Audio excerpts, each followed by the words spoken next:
Our vision at Storied Church is to embody the inclusive love of Jesus Christ where every story matters. And our mission at Storied Church is striving to embody the inclusivity of Christ by affirming and celebrating all people. We do this by creating a safe and welcoming space where good can happen, cultivating meaningful relationships where questions are explored and stories are honored. We share life and ministry through gathering, worship, and service so that our community becomes more just, compassionate, and whole. Gracious God, as we turn to Scripture, open our heart and minds to light. Give us clarity where we are confused, courage where we feel uncertain, and wisdom to hear what we're saying to us today. May your word reorient towards what is true, life-giving, and full of joy. Amen.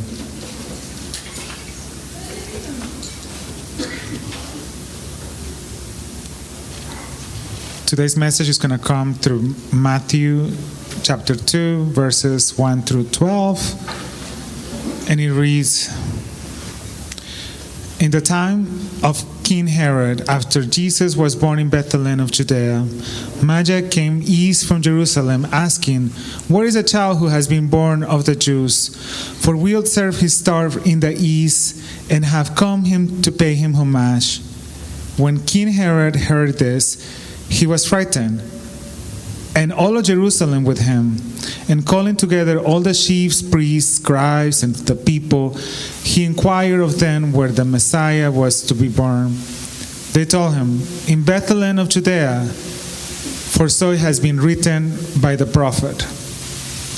And you, Bethlehem, the land of Judea, and are by no means least among the rulers of Judah, for whom you should come a ruler who is to shepherd my people Israel. Then Herod secretly called for the Magi and learned for them to be at that time the star had appeared. Then he sent them to Bethlehem, saying, Go and search diligently for the child where you have found him. Bring me word so that I might also go and pay him homage. When they heard the king, they set out, and there ahead of them went the star that they had seen in the east until it stopped over the place where the child was born. When they saw that the star had stopped, they were overwhelmed with joy. Entering the house, they saw that the child with Mary, his mother, and they knelt down and paid him homage. Then, opening their treasure chests, they offered him gifts of gold, frankincense, and myrrh. And having been warned in a dream not to return to Herod, they left for their own country by another road. This is the word of God for the people of God. Thanks be to God. And then I'll invite Jason to come over and share the word. Thank you again for being here today. I'm glad to be back with everyone after a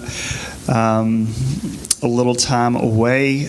We've spent the last few weeks, if you weren't here during Advent and Christmas, reflecting and focusing collectively on how we posture ourselves as people of peace during disorienting times. And one of the reasons I love the Christian calendar is that it kind of moves us through these stages, whether we like it or not, into now we're entering into this new year, and traditionally this Sunday is the Sunday of the Epiphany, where you read the story of the Magi.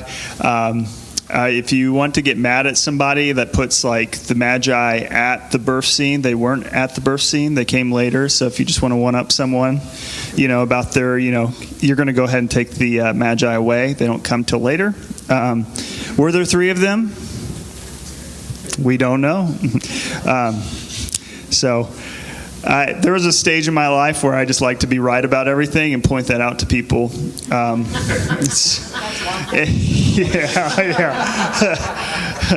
I always like when I get a coffee for Kia and I always go, because I usually get decaf and Kia drinks the regular, and I always put her coffee in the right hand because I'm like, she's right. And so here we are in the new year, 4th day of January.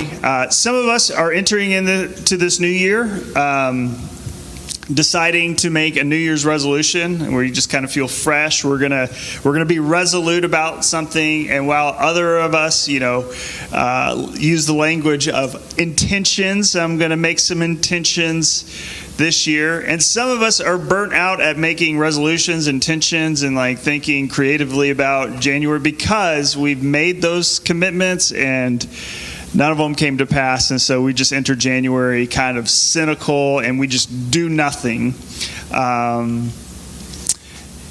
And while some of us might have felt like, where the heck did 2025 go? Like, it just felt like a breeze, and within so many days, it felt like life is moving so fast, and it's hard for us to catch our breath and to be present in this moment. So I want to begin this morning with a question to kick around with people around us. So maybe find one or two people, take 5 minutes. Sorry for the people in the room that don't like talking to other people. We don't do this every week, but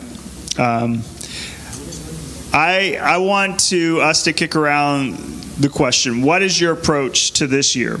Are you going to make you make a resolution? Do you have an intention? Some of us begin the year with a word. You have a word for the year. Do you make resolutions? Don't make them. So I want us to take probably about 2 minutes reflecting. So look around the room. Maybe chat with somebody you haven't chatted before. If you need to know how to do that, hi, my name is. You state your name. The other person does the same thing. Shake hands. Don't make it awkward like I do. And then you go on with 2 minutes and then 2 minutes. All right, so go do that now and reflect together. Well, thank you. And as we kind of think about how each of us is reflecting and moving into this year, we each come with a different posture, and hopefully we might be able to learn from one another. There is a purity and a simplicity to the text that you're being read this morning. We traditionally read this text.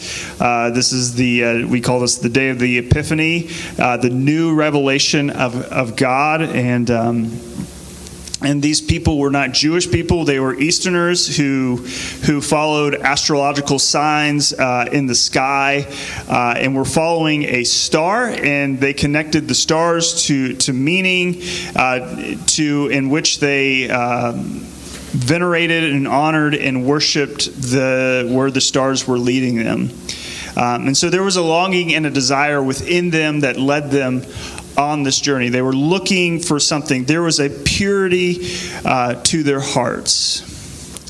Yet for all of us in this room, when we think of the North Star for our lives, or that thing that might change in my life now, or intentions that we might set out to journey, we might find how easily it is to think about what we wish to be or what we wish to do better that comes to the surface. I'm a big proponent on, like, what is the first thing that comes to your mind? Like, what do you want to change? What do you want to change in your life? What do you want to do? Like, we spend a lot of time thinking, but I think sometimes the thing that pops in our head, the first thing, is oftentimes the thing that is like just, it is right there, that we are wanting to do better or to be intentional about. And we might go to the traditional things, right? I'm going to eat better this year, as we've celebrated, and then you walked into this room and there's sausage balls right there. And you're like, okay, well, tomorrow, so good. I will not ever pass by a sausage ball. Or we might think of that better me, like we envision ourselves running and like exercising, or maybe we're like scrolling our phone and we're going, I could do a little less of this in my life. Or maybe like we say, I want to get involved more in the life of the church, or I want to get more involved in this organization that I'm a part of. There is something that like resonates and that pops in, and that is a voice that often is an indicator telling us that that is the thing maybe we can think about in our lives. And it's not going to be the same for each of us, but there is a North Star that is calling us. Also, some of us might have the issue of like, I'm gonna eat better. I'm gonna exercise. I'm going to do less social media, and like we're gonna do all the things. But in reality, I think sometimes we try to do so many things at once, we end up losing our resolution or our intentions. So, what is the thing that is lurking in front of us? Like most stories in Scripture, there is a lurking character in the background of most good stories. And for Matthew, setting the stage for telling the story of who Jesus is, there is this purity and simplicity to Magi, but it is not without people in the background trying to manipulate, that have vindictive behaviors like Herod, trying to jump on the bandwagon of something that is pure and genuine and authentic, that is the pursuit of the Magi, to worship wherever the star is leading. And so Herod is trying to manipulate this journey. But when they arrived, I love this line. It says, they were overwhelmed with joy. I think about that as the destination. You know, the in-between stuff is the hard work, but the destination is the beautiful part. For example, if you were to do less social media, I'm going to tell you, if you want to do less scrolling, that's going to suck. Because you're like, what am I going to do with my brain during all that time? But there is a time that you arrive that you go, oh, wow, you know, after all the work and the brain work, all that stuff, we find this deep-seated joy. And I think that is what the Magi felt. But the journey is not without lurking background characters. So I want to spend a few moments offering what we might take with us today, in which some of you have already said that as you enter into this new year, things that you might think about. Especially if you enter this year and you're like, did 2025 go? I think there is an important moment for us to really think back to and reflect on 2025, to all the moments. A lot of people I talk to, which isn't, I haven't talked to very many people lately, so I don't know really what I'm saying by a lot of people. So the one or two people I've talked to, I've heard this theme, 2025 sucked. It was horrible.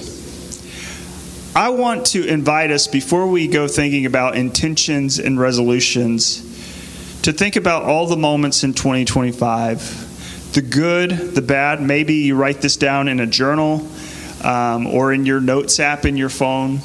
But to just go over the moments, maybe go look through your Facebook feed of pictures, and just to name all the moments that you've been a part of. And to be grateful for the cruddy ones, the cruddy moments. Gratitude is like, I got through that. I didn't think that I would get that would pass, and it did.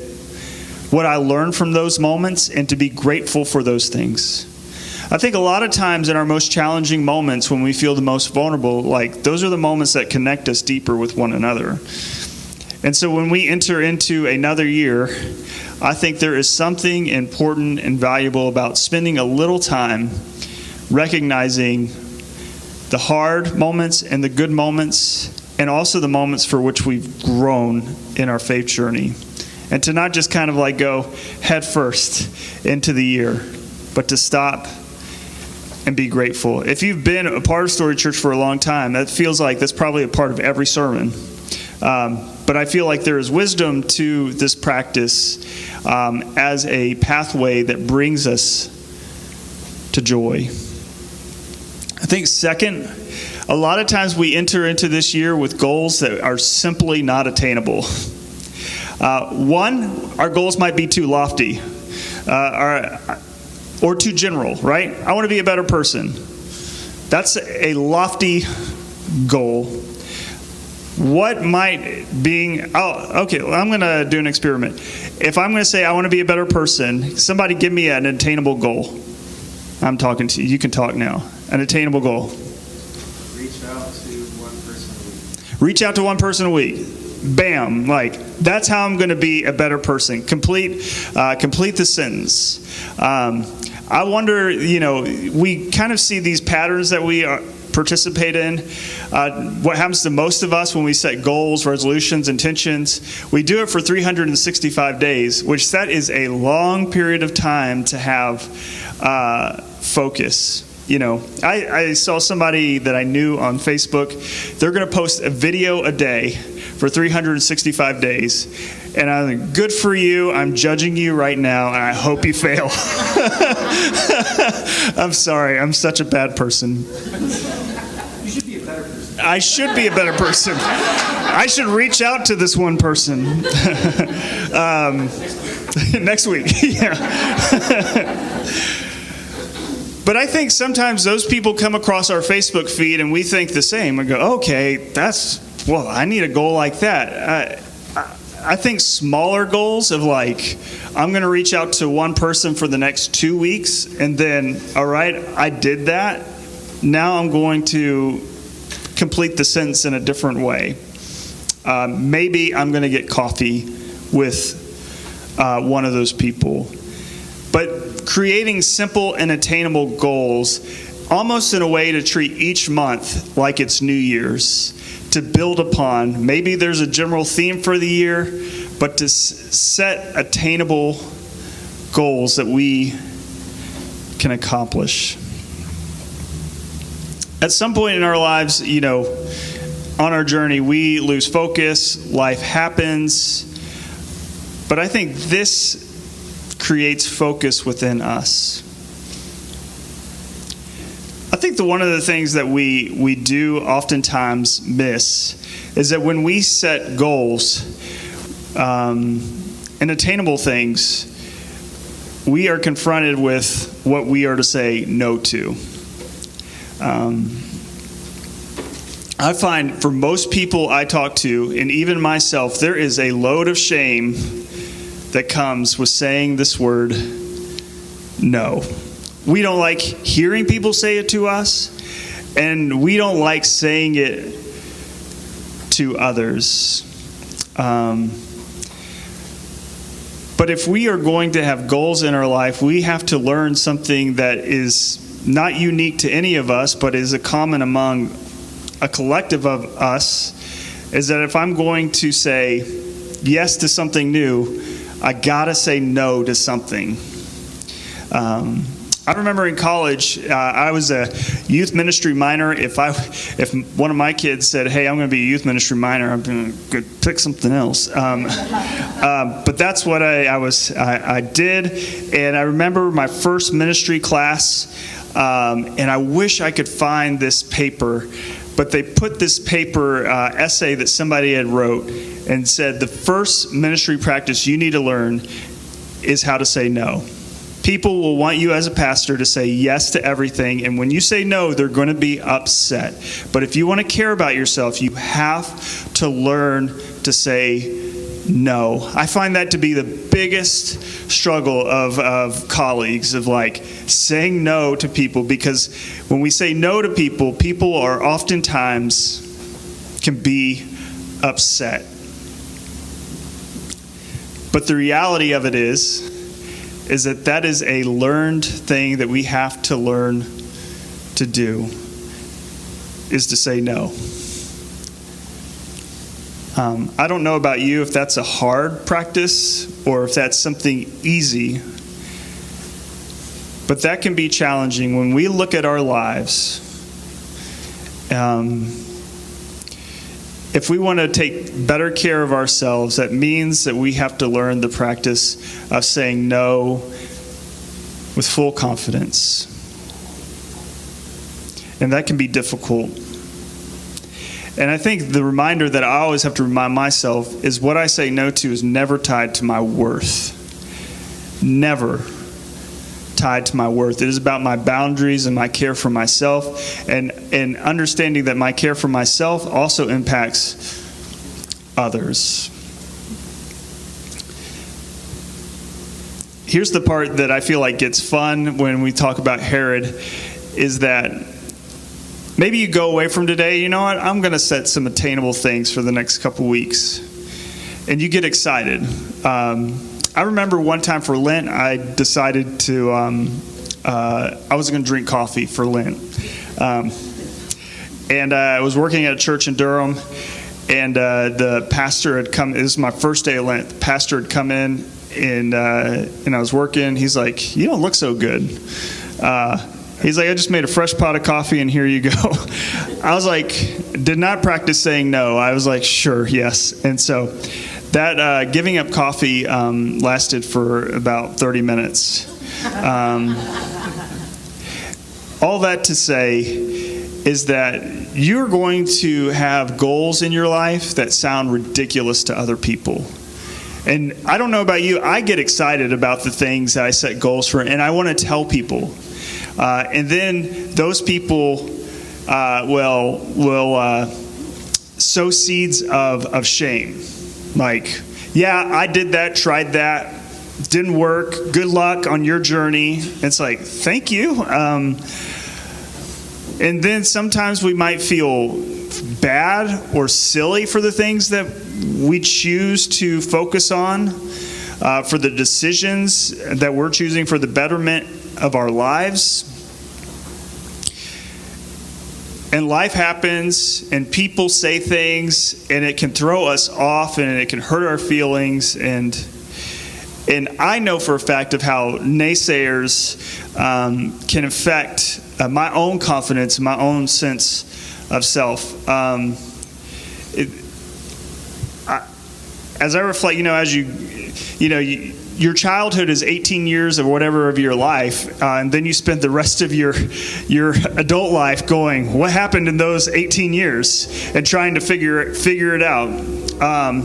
And for me, as I look back in my life, I was a sensitive kid. Like, I was introverted, I was quiet, and like very emotional at times, very anxious. And as I've grown older, sometimes when people don't take offense of that, don't get defensive, don't be sensitive. And I would hear those things, and I feel like, this sense of shame, and I've come to this part of my life to where I'm understanding myself. That's who I am. I'm sensitive because I deeply care. I'm sensitive because my heart is right here. It's not buried somewhere inside me. And I think that's important for us to recognize for one another, is that when we set goals for our life, there are going to be naysayers. There are going to be people who don't believe in our journey or our pursuit, who might shock our confidence. But I also want to invite us, we might get to the place of or comfort in this own church space where we go, I'm comfortable with the people around me and who I know.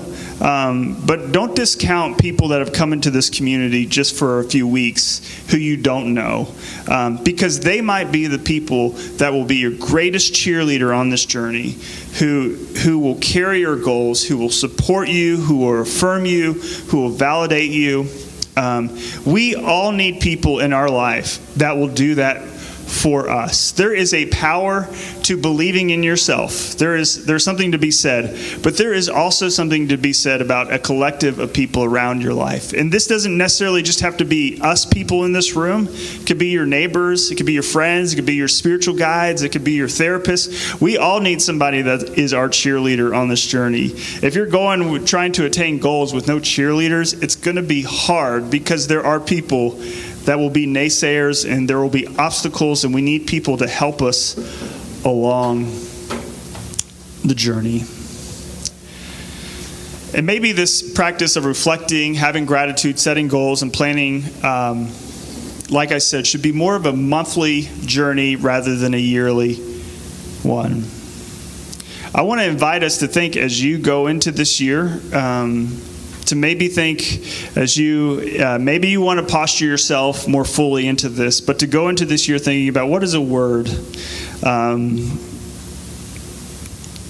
Think about what are your non-negotiables. Like, what are the things that I'm not willing to negotiate with? What are the things you're not willing to compromise with?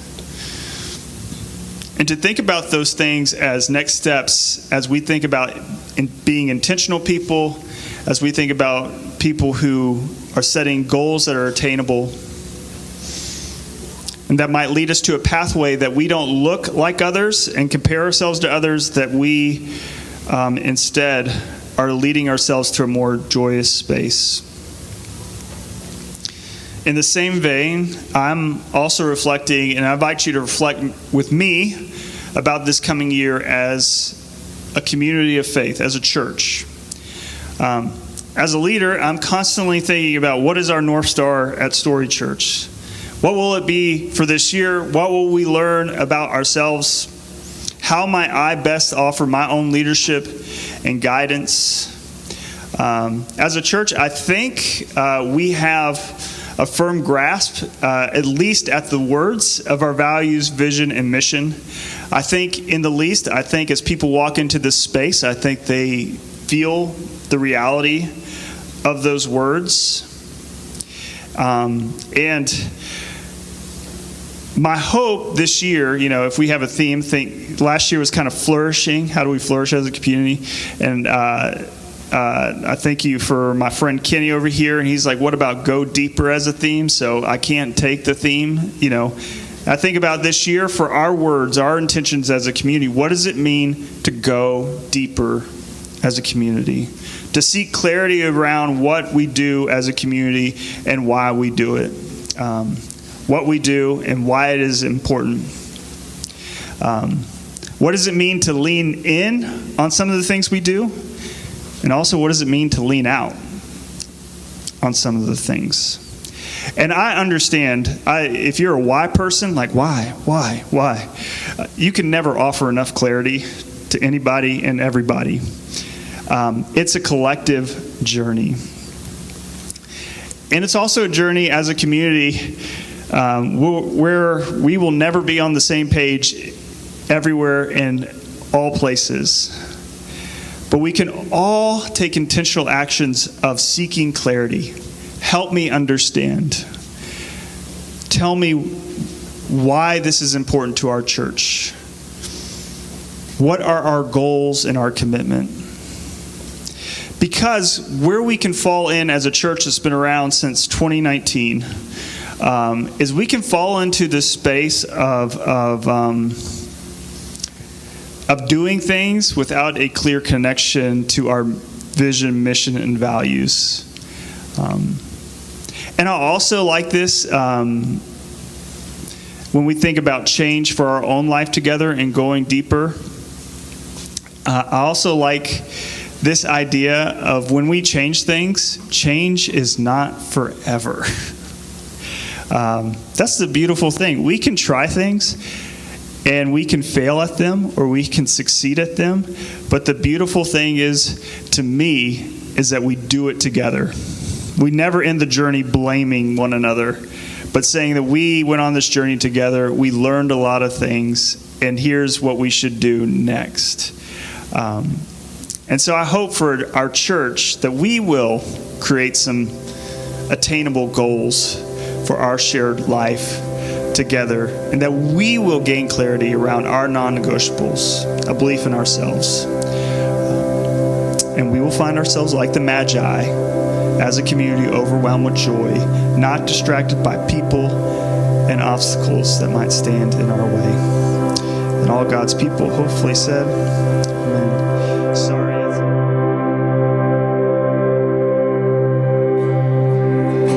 May God bless you with discomfort at easy answers, half-truths, and superficial relationships. Everybody? We may live deep within our hearts. May God bless you with anger at injustice, oppression, and exploitation of people. So that we may work with justice, freedom, and peace. May God bless you with tears to shed for those who suffer from pain, rejection, starvation, and war. So that we may reach out our hands and God bless us with enough foolish to believe that we can make a difference in this world.